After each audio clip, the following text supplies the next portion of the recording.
ఎటు చూసినా వందల కిలోమీటర్ల మేరకు బీడు భూములు కనిపించే ప్రాంతంలో అరటి సాగుతో అద్భుతాలు చేసి చూపిస్తున్నాడు.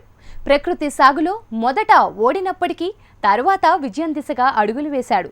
సాగుకు ఏమాత్రం పనికిరాని బండరాళ్లు ఉన్న నేలలను సైతం సారవంతం చేసి పచ్చటి పంటలను పండిస్తున్నాడు.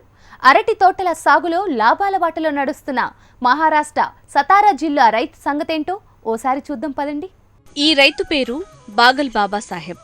మహారాష్ట్రలోని సతారా జిల్లాకు చెందినవాడు. ఈయన వయస్సు 65 సంవత్సరాలు. గత 6 సంవత్సరాల నుంచి ప్రకృతి వ్యవసాయ విధానాలతో అరటిని పండిస్తున్నాడు.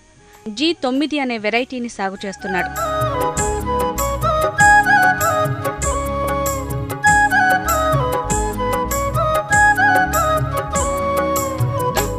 ఏడు సంవత్సరాల క్రితం మొదటిసారిగా పాలేకర్ మీటింగ్కు హాజరైన బాబాసాహెబ్ ప్రకృతి వ్యవసాయాన్ని చేయాలని నిర్ణయించుకున్నాడు. అయితే కుటుంబ సభ్యులు దీనిని వ్యతిరేకించారు. అయినా పాలేకర్ మాటలకు ప్రేరేపితుడైన బాబాసాహెబ్ ప్రకృతి విధానంలో అరటి సాగును మొదలుపెట్టాడు. గత 6 సంవత్సరాల నుంచి అరటి పండిస్తున్నాడు. ఇది G9 అనే వెరైటీ పండిస్తున్నాడు. ఈ ప్రాంతానికి వస్తున్నప్పుడు కాలినడక రావడానికి కూడా చాలా ఇబ్బందిగా ఉంది. అలాంటి ప్రాంతాల్లో ఎక్కడ కూడా పంట పండటానికి సంబంధించిన భూమి అనేది, వాతావరణం అనేది ఎక్కడ కనిపించలేదు. ఇలాంటి చోటకు తీసుకొస్తున్నారు ఏంటి అనేది అందరి ప్రశ్న. కానీ వ్యవసాయ క్షేత్రంలో చూసిన తర్వాత ఒక అద్భుతమైన వాతావరణం, అంటే ఎంత పచ్చదనం ఉందంటే ఆకు అది ఎంతో విశాలంగా ఉంది. అంటే అంత ఆకుని, అంత ఆరోగ్యకరమైన అరటి చెట్టుని కూడా నేనెంతవరకు అయితే చూడలేదు.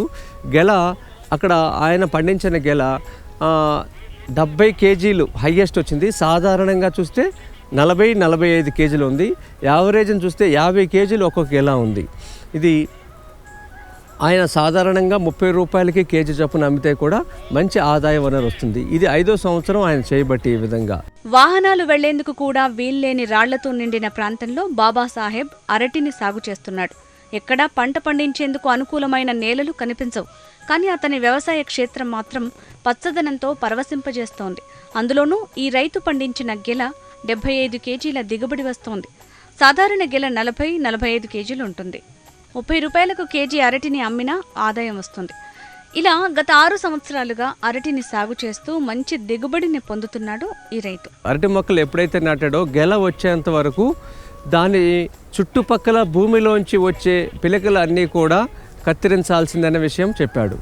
అలాగే గెల మొదలైన తర్వాత, అంటే గెల ఎప్పుడైతే మొదలైన తర్వాత దానికి వ్యతిరేక దిశలో, ఆ గెలకి ఆ చెట్టుకి వ్యతిరేకమైన దిశలో ఉన్న ఒక్క పిలకను మాత్రం అట్టెపెట్టి తతిమ పిలకలన్నీ కూడా తొక్కేయటం కానీ కట్ చేయటం కానీ, ఆ కట్ చేసే క్రమంలో ఎక్కడా కూడా తల్లి చెట్టుకి కత్తి తగలకుండా, గాయం కాకుండా జాగ్రత్తగా ఆ పిలకలను కట్ చేయటం అనేది చేయాల్సిన పని.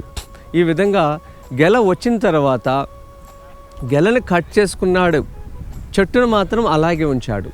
దీనివల్ల ఆయన ఏం చెప్తాడంటే, ఏదైతే తల్లి చెట్టు ఉందో ఎదుగుతున్న పిల్ల చెట్టుకి ఆ పిల్లక ఏదైతే పెద్దదవుతుందో, తల్లి చెట్టు ఏదైతే గెల తీసుకున్న తర్వాత దాని పోషకాలన్నీ కూడా పిల్ల చెట్టు తీసుకుంటుంది అనేది ఈ రైతు చెప్తున్నాడు. మొక్క నాటిన దగ్గర నుంచి గెల వచ్చేంత వరకు దాని చుట్టుపక్కన భూమి నుంచి వచ్చే పిలకలను కత్తిరించాడు.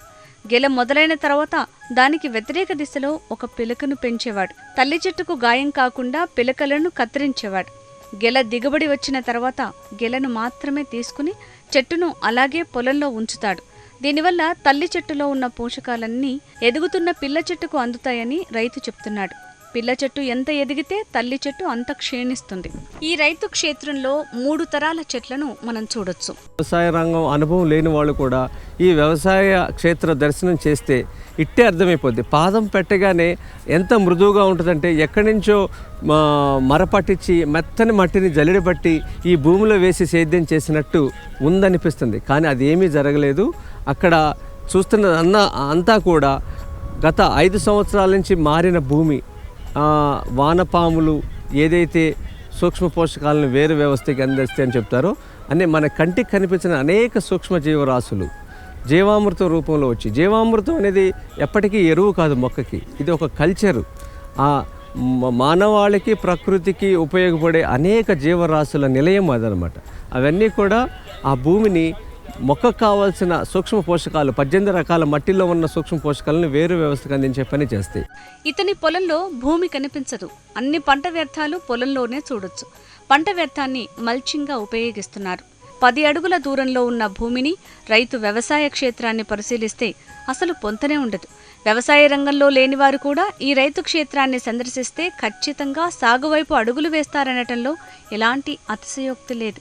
అడుగు వేయగానే ఎంతో మృదువుగా ఉంటుంది. జీవామృతాన్ని నెలకు 3 సార్లు అందిస్తున్నాడు.